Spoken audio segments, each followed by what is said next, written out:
The car is packed with your fishing rods and tackle box.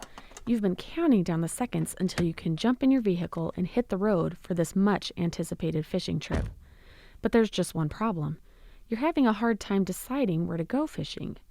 You want to go somewhere that you know the fishing will be good and where the scenery will be beautiful and you'll have amenities like bathrooms and a boat ramp. If only there were a list somewhere of local water bodies that offer a high-quality fishing experience. Well, lucky for you, there is. This is Wild, a Utah Division of Wildlife Resources podcast. I'm your host, Faith Heaton Jolly, and this is episode 10, Blue Ribbon Fisheries.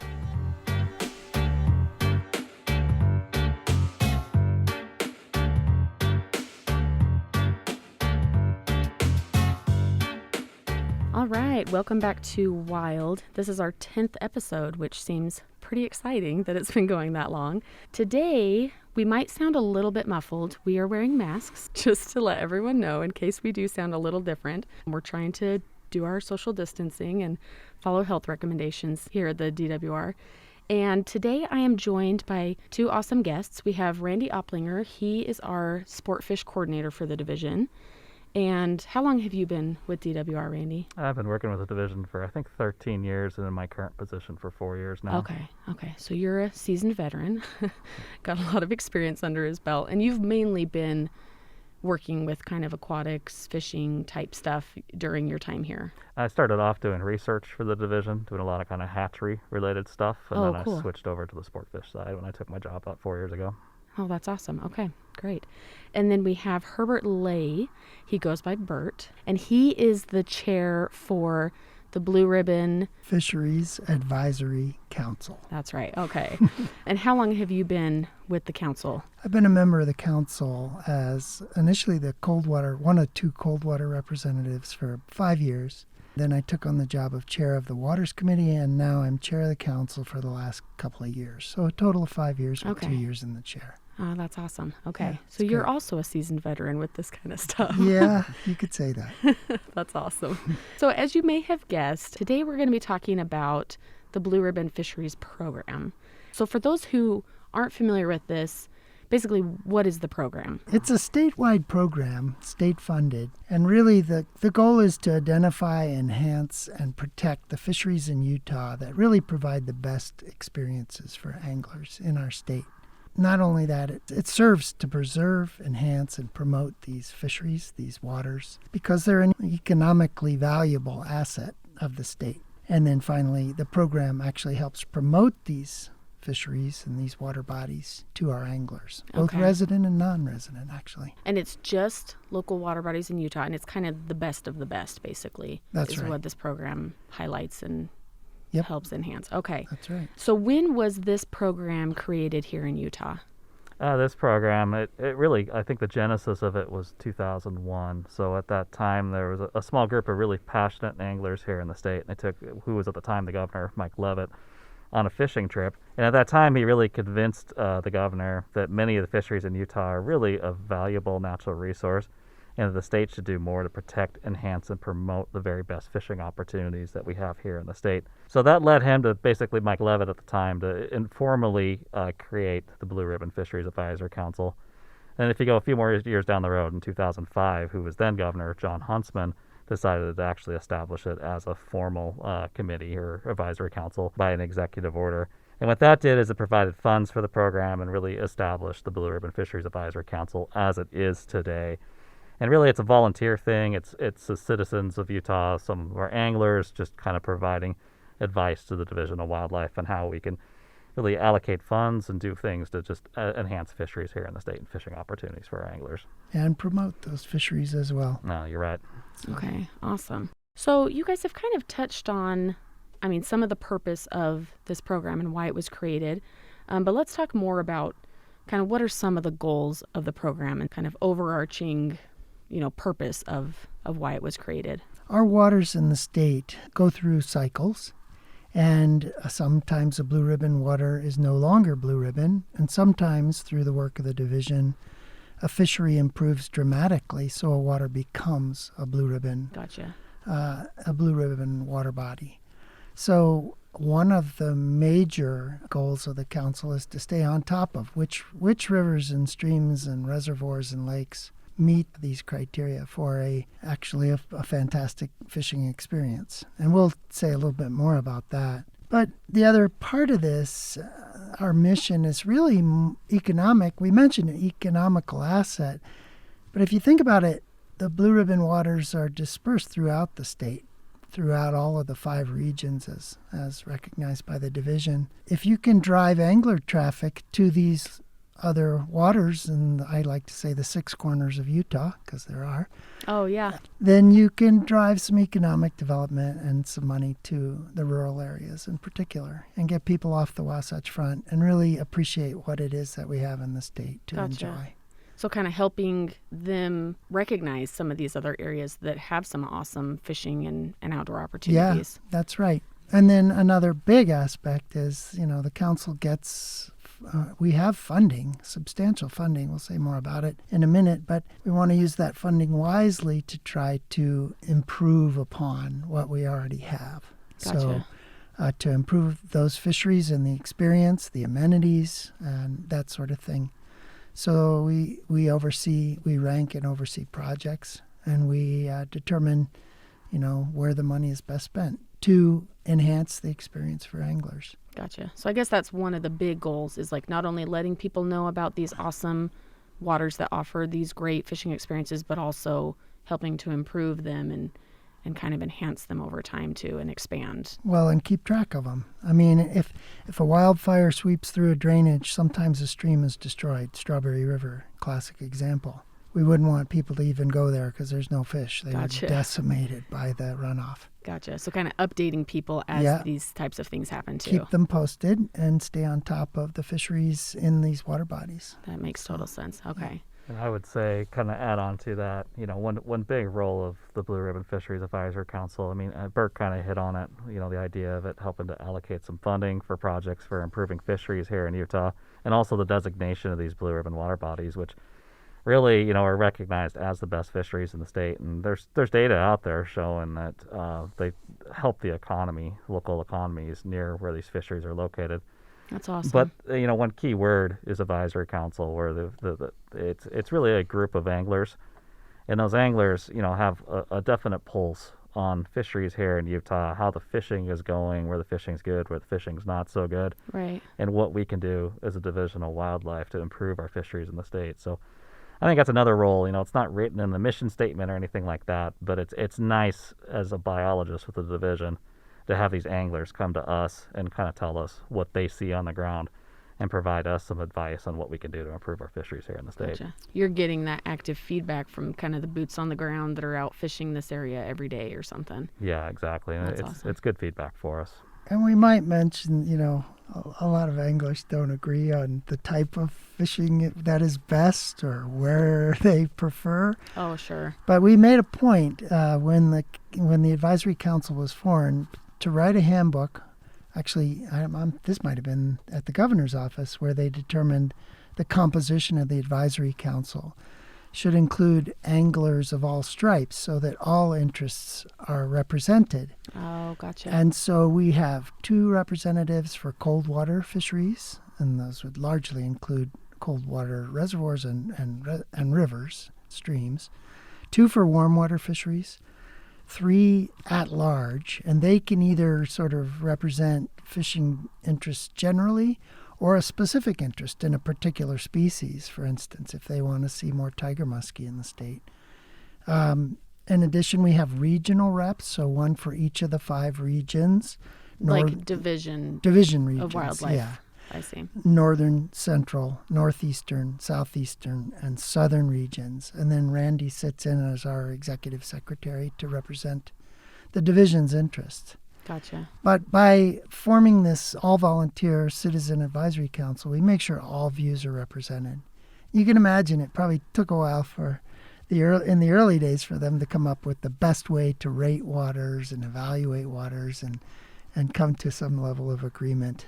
Sure. Well, kind of like you touched on. I mean, I think a lot of fishing and hunting is very subjective because it's, all different types and it encompasses all different environments and it's just kind of what you like. Yeah. Yep. And So there's that's, some people that are totally committed to catching one species or predominantly one species. yeah. Tiger muskie comes to mind because it's such an amazing fish. Giant. Yeah.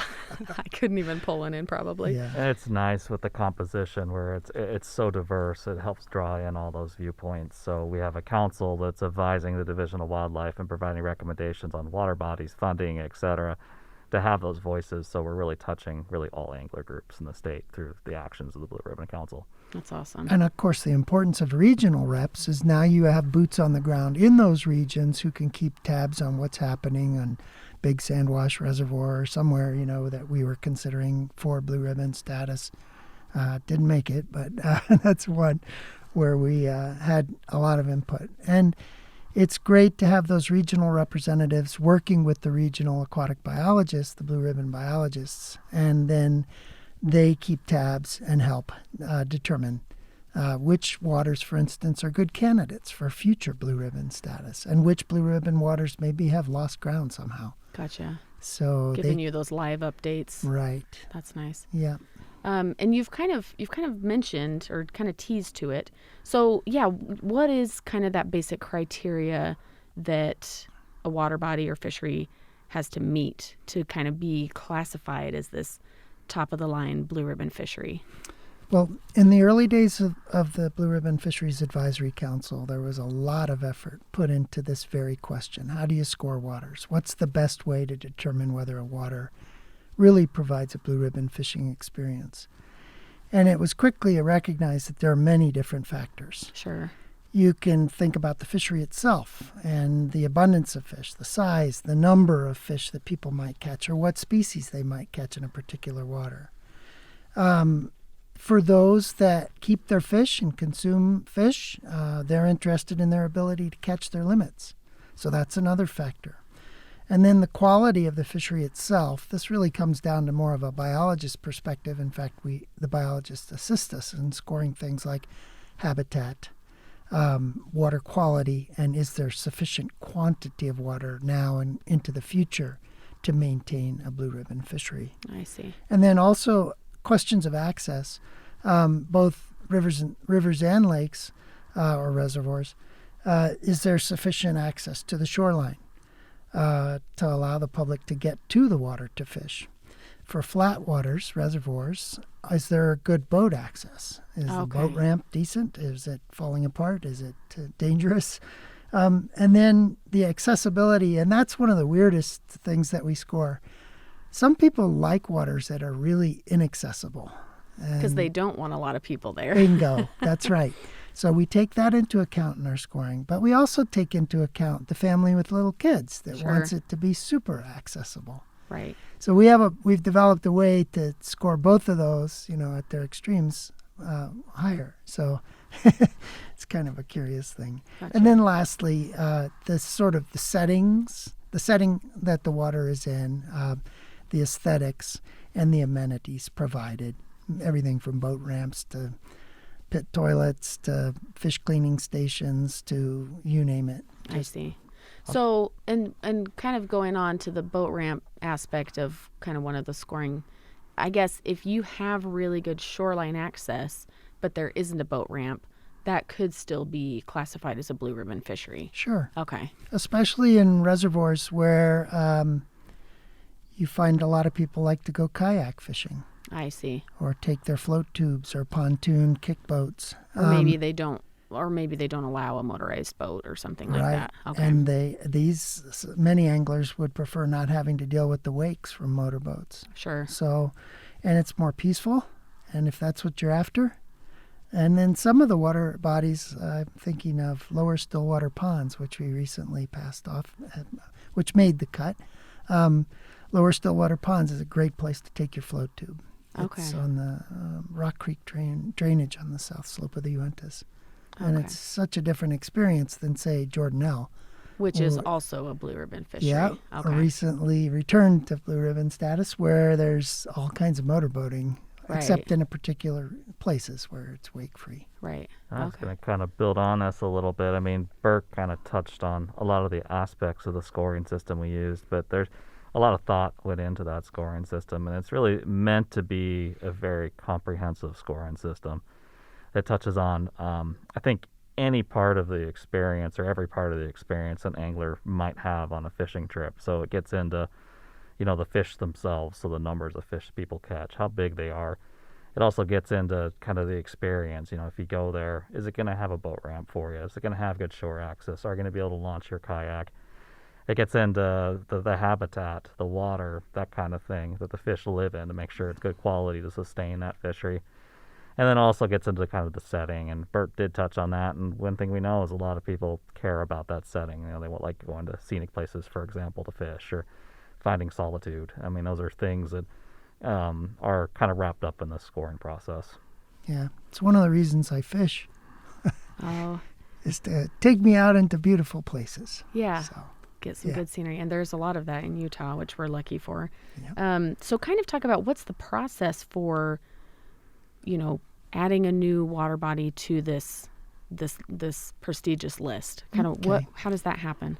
Well, our guidelines in our handbook require at least 4 members of the council to have visited a water within 2 years of the scoring date. Okay. And then those 4 members of the council, we prefer if more, and sometimes many more, do get to visit. A lot of our members are on the Wasatch Front, but sometimes it's hard to get to the southern reaches. But we managed to get people, and we thought 4 was a good number. And then each of those council members individually scores their experience. And we talked about the criteria generally, but they'll weigh in on the size of the fish they caught, the number they caught, the population characteristics, any unusual species, for example, harvest potential, what is the harvest allowed on that water, and were they able to achieve that? Then the habitat question, and those would include, of course, a variety of different things, as I mentioned, water quality, water quantity. Again, we seek advice of the biologists on some of these Right. aspects. But then, is there sufficient access? How is the boat ramp and boating access? And that question of accessibility that I talked about, is this a desired destination? And then lastly, as Randy mentioned, the setting, the aesthetics, being out, is it a beautiful place to be, for Gotcha. example? And are these water bodies ones that you guys, you mentioned you have to have visited it, within a recent time period. Are they ones that the council is kind of nominating, or can members of the public kind of write in and say, hey, I'd like this to be considered as a blue ribbon fisher? I think it's great, but what do you guys think? We have a pretty open process, really, for that. It starts kind of the beginning of the year. What we traditionally do is we sit down as a Blue Ribbon Council and decide what waters we want to rate in a given year. Those waters we rate, they sometimes come from the biologists themselves, just looking at their water, looking at their data they're getting from, setting nets and things at waters, and them knowing, the quality of the fishery and thinking maybe they have something that's blue ribbon. Sometimes it comes from the council itself, the council members recommending waters. And then I think there's certainly opportunities for the public to give, kind of some advice to particularly our biologists and say, hey, this seems to be a water that could be a blue ribbon water. Mm-hmm. I kind of also want to chime in really fast from kind of the division side on those rating criteria that Bert brought up. One really nice thing about it is it's a very kind of quantitative process where they're literally assigning numbers for each of those. What that helps us do is it helps us identify also deficiencies in a particular water body. And from kind of a division perspective, it helps us know, where a water misses a boat and what we can do to improve a water. So I'll kind of give an example. A few years ago, the northern region nominated Lost Creek Reservoir as being a blue ribbon fishery. And where is that? That's going to be, I don't know, what would you say, Bert, maybe 20, 30 miles east of Ogden, up in the mountains. Okay. Yeah, it's the Croydon exit of Oh, yeah. I-84. I-84. Okay. Anyway, they nominated it. We went through the scoring process. It scored really well, but it had some issues with angler accessibility, actually getting to the lake and fishing when they got there.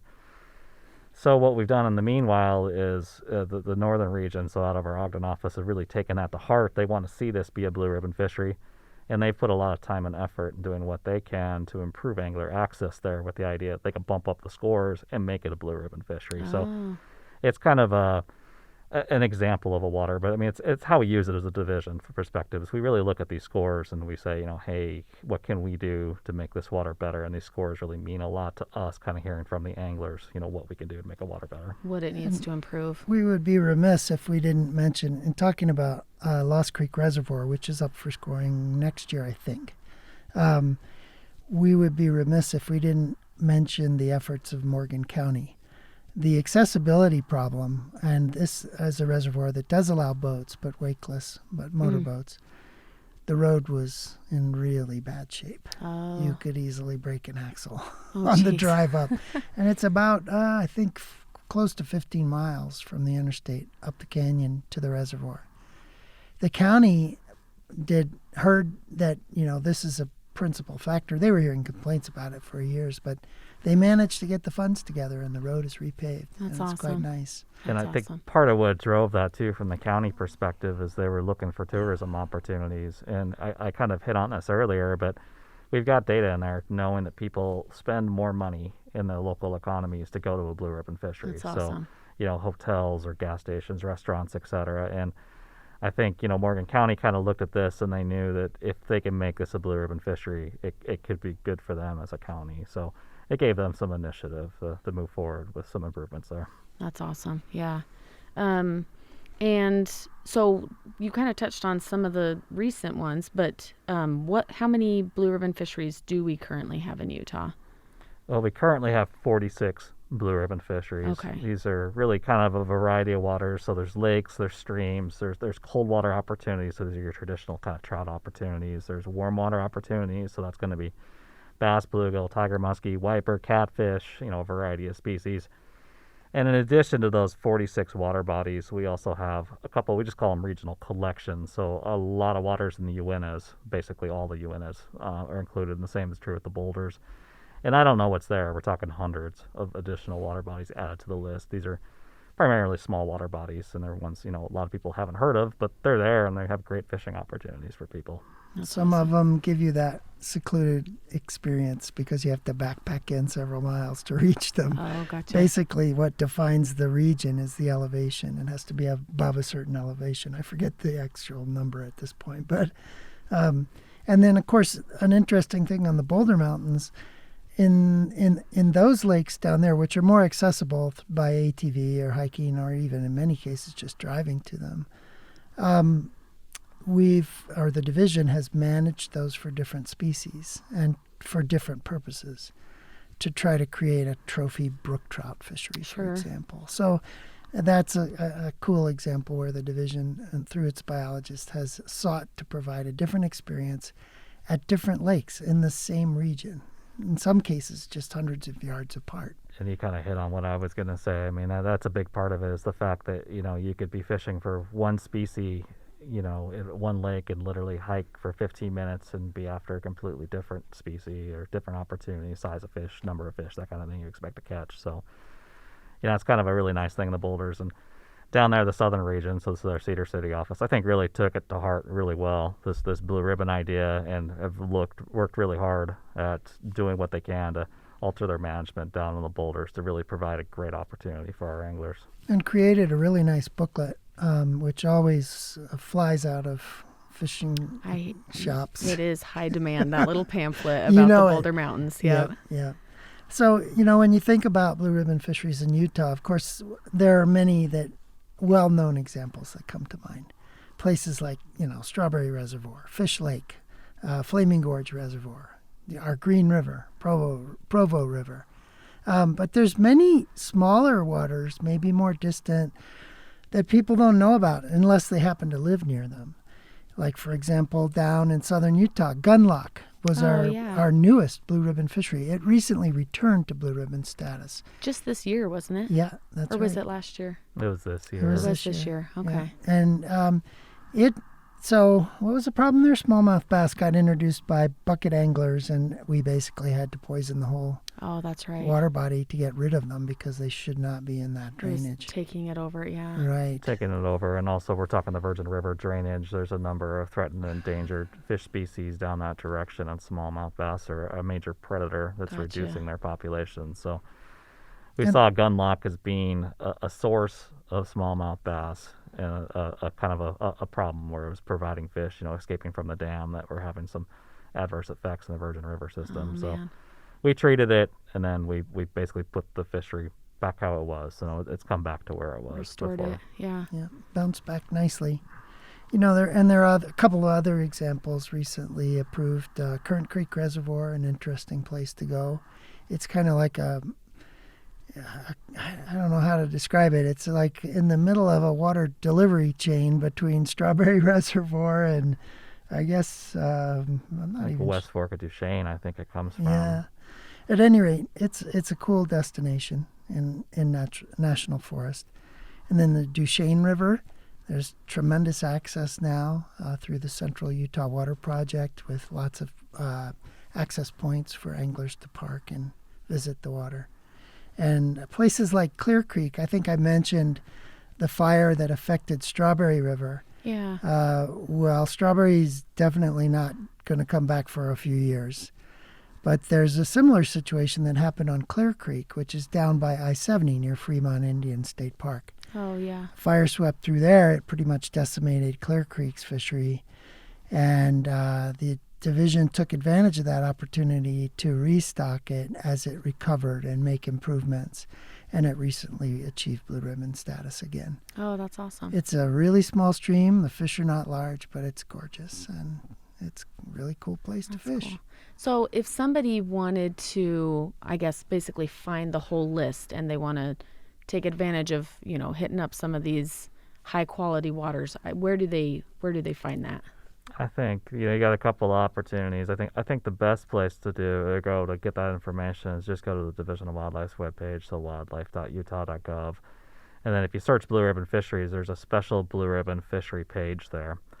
And if you click that link, what it does is it basically brings you another link to a map. And that map is really a subset of our Fish Planner webpage, which is about a year old. It's an awesome resource that provides, really a lot of fishing opportunities through the state and a lot of information. But going that route there takes you to a special subset of that page. It just shows you the blue ribbon fisheries in Utah.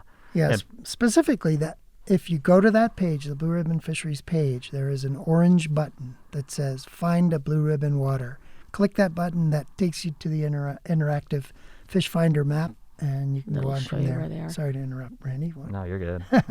So from that, and I guess with that map and that resource, so they can kind of pinpoint more specifically what they're looking for in that criteria. So if they want something that's totally remote, they can find that listed there. Or if they just want to fish for tiger muskie, because we've been using that example, they can find that as well in these waters. Yeah, there's a variety of search functions built into that, so you could find a particular species that you're targeting. You could look for waters that have boat ramps, let's say. If Okay. that's kind of what you're looking for.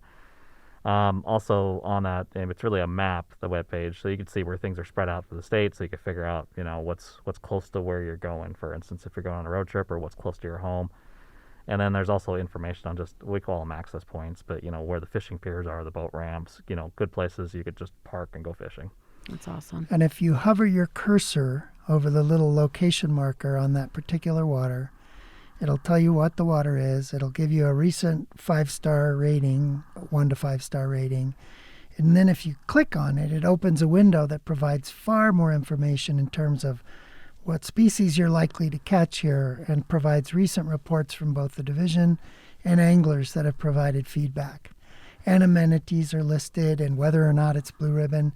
But that Fish Finder map is just fantastic because it can be, you could spend hours just exploring what's out there, exploring it from the safety of your own Right. home, but you can filter it in different ways. So you can start with list all of our 64 blue ribbon fisheries and then drill down by species, or whether or not you can take your motorboat there, or take it from there. That's just an amazing tool, and it's really a new thing to the division, and I am so thrilled to see it come along because it helps the public know what we have, this tremendous set of resources Right. throughout the state. And that they can kind of tailor it to what they're looking for, Sure. what experience they want to have. Yeah. That's awesome. Yeah. You guys had kind of touched on this too, but let's talk more about these Blue Ribbon Fisheries projects and kind of what that entails to improve some of these water bodies like we've been talking about, and how they're funded as well. Yeah, so I mean, these projects are really projects that are intended to improve the quality of the fishing experience that our anglers here in Utah experience. These projects really, kind of come about, both from our biologists, thinking, hey, there's something going on with this fishery, there's something we can do to make this fishery better, or it comes from Blue Ribbon itself. Blue Ribbon, providing some advice, hey, this would be a great place for a fishing pier, for example. Could you think about putting one here? So that's kind of how those projects really originate. But really, the projects are pretty diverse themselves. They're intended to improve the angling experience. Some are very obvious improvements, like the construction of fishing piers, or even upgrades to boating ramps or boat ramps, that kind of thing. Some are a little bit less obvious but benefit anglers. Some examples, we've been installing habitat in some reservoirs with the idea that it provides some cover for fish to help protect them and help their numbers, kind of increase in reservoirs. Right. And that's when you go out and you dump these kind of structures in the water, right? Yeah, they kind of look like fake plastic trees Yeah. that go down in the water. And, we've been buying a lot of them. We got some waters where we put probably hundreds, if not thousands of these things Made in out the of water. anything from recycled Venetian blinds and recycled siding to I don't know what else, all kinds of crazy things. I think if you can make it look like a tree, it seems to work. So. And if it's got places for little fish to swim to get away from the big fish, Yeah. that's what they're about. That's Yeah. cool. So, I mean, those are the projects. They're pretty diverse. Like I said, what's at the core of all of them is they're intended to do something to make fishing better for Utah's anglers. And the money for those projects, they really come from our license sales. So roughly $1 of every fishing license sale goes into a pot of money. Blue Ribbon kind of has control over the purse strings of that and is able to provide advice to the Division of Wildlife on how to spend that money Sure. to improve our fisheries. I think Blue Ribbon probably funds somewhere in the 10 to 15 project per year range. We actually get a lot more proposals. So that's kind of one function of Blue Ribbon, is to really kind of look at these projects, evaluate them, score them, and figure out which ones would really be best for the angling public. And then, it kind of provides us, the division, again, advice on which ones we should fund and not fund. How to prioritize those, yeah. And I'd add, we also keep track of candidate waters or potential Blue Ribbon waters. And it could be that some of these investments made through our programs actually will help a potential Blue Ribbon fishery make the cut. It bumps it up Yeah. in make quality. make the threshold. So Well, we Right. talked about Lost Creek earlier. It's a perfect example. It's not Blue Ribbon, but it's on that potential list, and we're throwing money at it to make Yeah. it better, to get it over the hump so it can That's become a Blue awesome. Ribbon fishery. And that's one of the things that I've kind of appreciated. I'm still fairly new to the division. I've talked about this. I've only been here about a year and a half, but it's something that I've appreciated is a lot of the license money for hunting and fishing, that hunters are paying. It really does just go back toward your hobby, to improving it or to enhancing it or making the habitat better for the fish or the wildlife or whatever. So I think that is something that's really cool. Like, anglers can feel proud that they're helping to fund these projects to make their favorite fishing spot better. Yeah, anglers are helping to fund this, and then, we kind of touched on the makeup of the council earlier. It's, made up of anglers across the state. So anglers are helping to fund this, and anglers are in return having some say through the Blue Ribbon Council on how we spend that money. Right. That's awesome. And along with, we've touched on a lot. The program obviously does a lot. What are some other resources that the program offers to the public, as well as, enhancing these water bodies and, identifying the best ones? What are some other things that they provide? So traditionally, we've provided seminars. Many of those have been presented here at the Division of Natural Resources headquarters in Salt Lake, although we've started branching out a little bit. And those seminars could assist anglers in figuring out how to catch a particular species of fish. For Okay. example, kokanee. Kokanee are good eating fish, and if you don't know how to catch them, they can be incredibly frustrating. They're in Strawberry Reservoir, and there are people that's all they go for because they're such good eating. Because they're tasty. Yeah. And now they're in so many more additional reservoirs. Jordanelle, for example, here close to Salt Lake. And so we've had seminars on how to fish for kokanee, how to fish for walleye. We've had seminars on tiger muskie. We've already talked about tiger muskies. That's awesome. We have seminars on even how to fish a particular water body, like Strawberry Reservoir. We've had some seminars on different styles of fishing that people may not be used to or may have not considered at different times of the year, like wintertime. And one of our most popular seminar topics is ice fishing. Oh. And that's because you can go out and explore different parts of lakes and reservoirs on the ice then you can't get to unless you have a boat in the summertime. So people are really excited about ice fishing, and it's a lot of fun. So you'll kind of provide some tips or techniques or different equipment to kind of help you be successful. We invite experts, people that really know what they're doing, to come present. And these seminars are recorded for the most part. And there's a list of them. They're hyperlinked. They're YouTube videos. And they're on that Blue Ribbon Fisheries webpage. Okay. So if you missed going in person, you can go back and watch it and still get that information. That's awesome. Yep. Just go to the division homepage, search for Blue Ribbon Fisheries, and you'll scroll down a little bit and you'll see the list of seminar topics. That's awesome. So not only is the council improving fisheries, but you're also trying to help anglers have a better experience and maybe draw some new ones. Do you have a lot of new anglers that'll come to these that maybe don't have as much experience but want to get into it? That's absolutely true with ice fishing because it's pretty new to a lot of people. But Randy, do you want to talk about the growth of fishing in Utah a little bit? Maybe it's definitely growing. You look at our license sales in the state; they're steadily increasing, and we've actually seen. We'll see what happens long term, but with the COVID situation going on right now, our license sales are actually through the roof. I think our resident license sales are up something like 18% this year. So.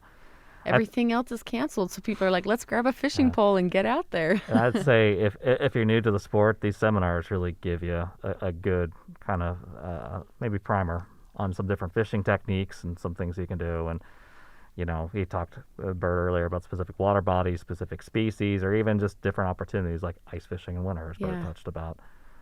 That's great. If you show up in person, which I don't know when we'll be able to do that, you can ask questions of these experts and get invaluable advice from these folks. They know what they're doing. And they're free for the most part, That's aren't right. they? Yeah, they're free. Yeah, that's awesome. They even occasionally have opportunity drawings for people to win a new fishing rod or something. That's of that great. sort. Yeah, that's a great resource. So definitely check that out on the website if you guys haven't attended any of those in person or you're interested in learning some different techniques. That's a great resource to take advantage of. So we talked a little about, obviously the council itself, the makeup of the members of the council. If someone listening is like, I'd really love to be able to give some input and be involved in that, how do they go about getting involved with the council? There's a few ways to get involved. You can certainly get more information about the council by contacting a biologist from the division, or you can reach out to myself. Like certainly being the division liaison, I know a lot about the council and could get people involved if they would like. I'd say, even from our broader level, we only have so many positions on the council where we could accept members, but these are public meetings that people from the public can attend. So, people, even if you don't want to get involved in the council, you could come to a meeting and, just learn more about, the Blue Ribbon Council and provide your own kind of input on what you think we can do to make fishing better in the state. Traditionally, these meetings are every third Thursday of the month, kind of right in the middle of the day, usually kind of 10 o'clock to 3 o'clock. Usually we hold them here in the division office, but with everything going on right now, we've been holding them virtually, which actually is probably a good thing. It helps more people get involved. Yeah. And for somebody that does want to become a member of the council, I guess how long is there like a term limit or something that they're expected? There is. Yeah, each position has a term of 3 years, and that can be extended a second term of 3 years. Okay. So for a total of 6. Okay. And there is an application process. And the easiest way to find out about that would be to contact Randy, I think. Basically, we need you to provide a resume and say why you're interested in serving on the council.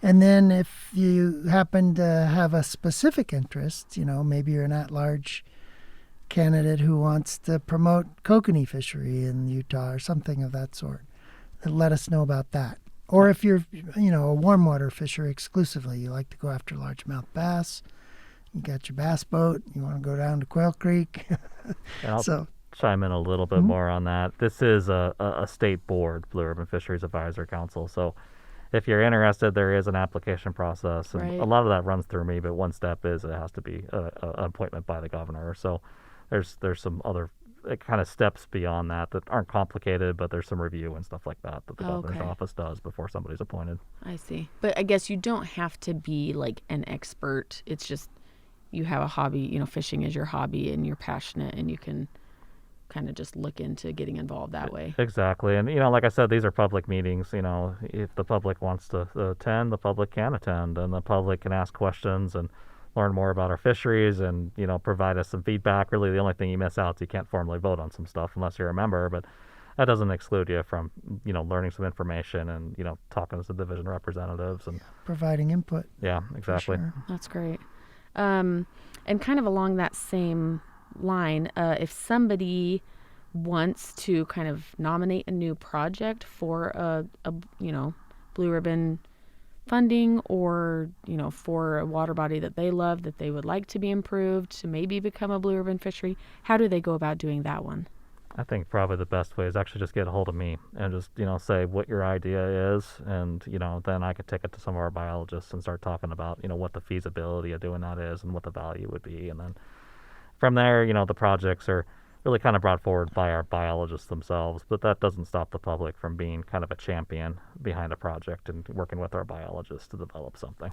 Yeah, fishing groups like Trout Unlimited regularly bring forth projects to support or promote or enhance cold water fisheries. All of the connectivity to improve the migrating cutthroat trout in the Weber River drainage. A lot of that was a Blue Ribbon initiative in collaboration with division biologists. So there are a variety of ways to go. All of the project proposals are put in what's called the Watershed Restoration Initiative, or WRI database. And then the council, usually in the spring, goes through all these proposals and hears pitches from the biologists that are promoting these different projects, and go through a scoring process. And in some cases, we meet jointly with the Habitat Council, and who also is interested in these various projects. And we go through another scoring process, just like we do to evaluate Blue Ribbon waters. We determine which of these projects merit the funding, basically. And we rank them. And then the rankings, the highest scored ones are considered first, and then limitations to funding are taken into consideration. But we also look for partnerships and also, commitments from others, whether it be angling groups like Rocky Mountain Anglers or Trout Unlimited or what have you, or the Muskie Club, Tiger Muskie Club. And in some cases, we're actually looking for assistance as well as funding. But all of these things are factors that we consider. And most recently, there was quite an amazing project, and I don't want to go into too much detail, but on the lower of the lower Provo, lowest reaches of the lower Provo, the division the Habitat Council, and with the support of Blue Ribbon, was able to acquire essentially not the rights to the water, but the ability to rent water for the next 10 years to keep minimal flows in the lower part of the river. So it would stop going dry in the summers and stuff. That's Yeah, right, where the yeah. fishery is decimated by no water. So it was a great situation, and it's good. Rocky Mountain Power got some kudos for that as well, because it was their water they were using, and they said we could provide some to keep water in the river. That's bed. awesome. I'll kind of build on to this funding thing a little bit. Blue Ribbon has funding, but we're also able to leverage that funding with other funding sources. So we might have $450,000 or so to work with in Blue Ribbon, but we could turn that into more dollars by working with our partners to get additional projects done or larger projects done on the ground. And the other thing we see a lot of the time too is certain groups, you're particularly kind of talking to your local angler clubs, maybe don't have a lot of money they want to throw into things, but they do have people, and those people often get involved with, helping us just do things on the ground. They'll come volunteer manual labor type of stuff. Exactly. We brought up earlier kind of the fish habitat structures where we're saying anything that kind of looks like a tree we could throw in the water sometimes, and we maybe we'll buy those and then use volunteers to help put those together, or volunteers to help shove them off the front of a boat and get them in the lake. So those are other ways people can get involved in these projects that maybe aren't throwing money at a project per se, but you're doing something that really actually helps us in the end get Yeah. that project on the ground. That's awesome. Historically, planting willows beside small streams and rivers actually does an incredible job at improving the habitat, and that's been done many years through the Middle Provo, for example. After that was meandered, and also small streams up in the Strawberry Valley benefited from a lot of volunteer work. That's awesome. Yep. Great. So yeah, for anybody that's looking for more information, you can honestly just Google Blue Ribbon Fisheries and it should bring you to our webpage. You can find more information there. Randy, do you want to give out your email address if people want to get involved in some projects or funding? Or Yeah, absolutely. If anybody wants any questions, has any questions, or if they want to get involved, they can reach out to me. My email address is Randy Oplinger. I can spell it. It's RandyOplinger at utah.gov. Awesome.